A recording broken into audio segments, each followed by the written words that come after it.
তুলসী বৰ্মন আৰু আজি মই আপোনালোকক বেক ফেট বা পিঠিৰ চৰ্বি কম কৰা কেইটামান বিৰাট ইফেক্টিভ এক্সাৰচাইজ কম। মেখেলা চাদৰ পিন্ধিলে পিঠিৰ চৰ্বিবিলাক খুব বেয়াকৈ দেখা দিয়ে হয়নে? সেইকাৰণে সেই পিঠিৰ চৰ্বিবিলাক কম কৰা আজি মই আপোনালোকক বিৰাট ইফেক্টিভ বিৰাট কামত অহা এক্সাৰচাইজ কেইটামান কম, যোনকেইটা যদি ৰেগুলাৰলি কৰি যায় আপোনালোকৰ বেক ফেট খুব সোনকালে কমি যাব। ফাৰ্ষ্ট এক্সাৰচাইজটোৰ কাৰণে সাইড টু সাইড টুইষ্ট কৰিব আৰু হাতখন টুইষ্ট কৰা চাইড নিব। এক্সাৰচাইজটো 20 টাইমছ কৰিব।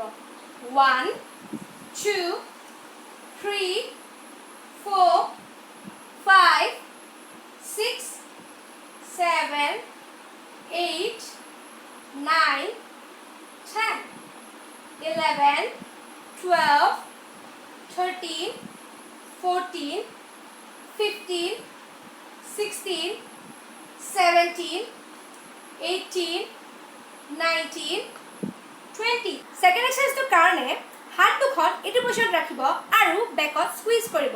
20 টাইমছ কৰিব।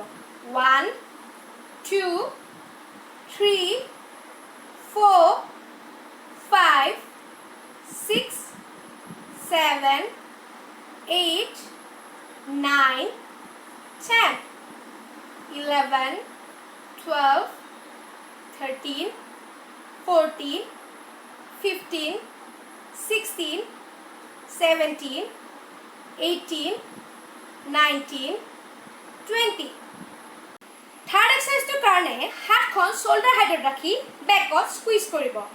1 2 3 4 5 6 7 8 9 10 11 12 13 14 15 16 17 18 19 20 এক্সাৰসাইজটোৰ কাৰণে নিটো বেণ্ড কৰি আপাৰ বডিটো ষ্ট্ৰেইট ৰাখিব আৰু হাত দুখনেৰে কিবা এটা যেন টানি আছে তেনেকৈ বেকত স্কুইজ কৰিব। 20 টাইমছ কৰিব।